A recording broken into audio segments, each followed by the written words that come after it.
How to draw arrows on chess.com mobile.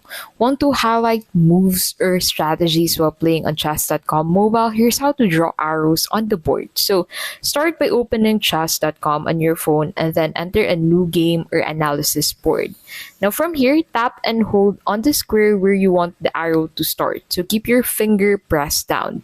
Drag your finger to the square where you want the arrow to point. Release your finger to draw the arrow. On mobile, arrows usually appear in green. If you use multiple fingers or different gestures, you can draw arrows in other colors like red or yellow, perfect for marking threats or plans. Use arrows during analysis to visualize tactics, highlight moves, or explain strategies to others. And that's how you draw arrows on chess.com, a simple tool to make your analysis clearer and your strategy sharper.